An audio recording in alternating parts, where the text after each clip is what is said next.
Halika.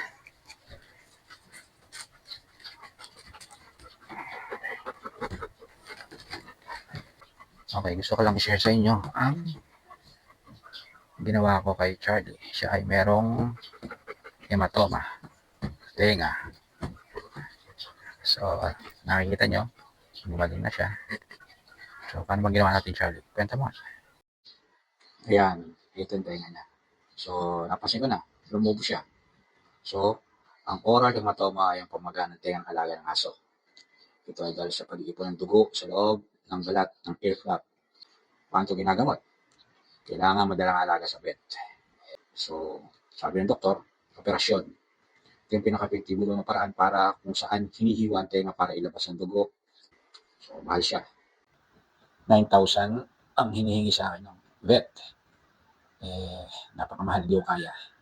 Sabi ko, Dok, baka pwede naman ang gamot. Sabi niya, try mong gamot. Pero sabi niya, malamang hindi may epekto yan. So, niresetahan niya ako ng gamot. Yan yung brand. So, pinainom ko siya niya for 2 weeks. Pinainom siya niyan. At siyempre, sinabayan ko rin ng Bravecto para tumigil na siya ng pagkakamot. Kasi pagkamot pa rin siya ng kamot ng tenga niya, mahirapan gumaling. Dapat hindi siya na-stress, hindi siya nainitan.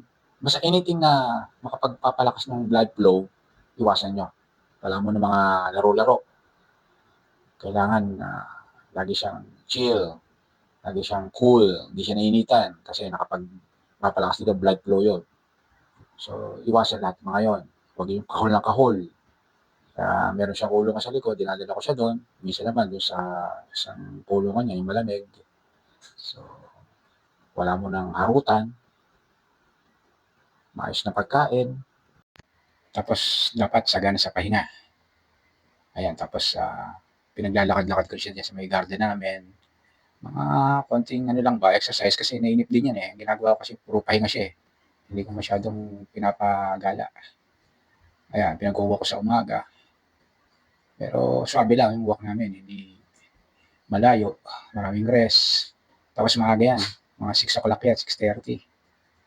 Tapos balik na kami kagad. Tapos tubig, pahinga na siya ulit. Ayan, re-remind ko lang po, hindi po ako pet, yan po ay personal experience ko na gumaling siya. So, sana makatulong. Thank you. Sit.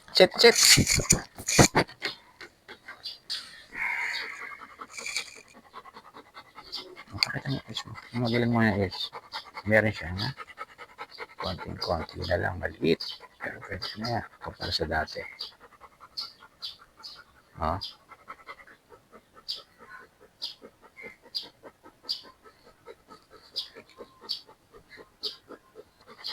Okis. Ari ko. Alam mo siya, Daddy?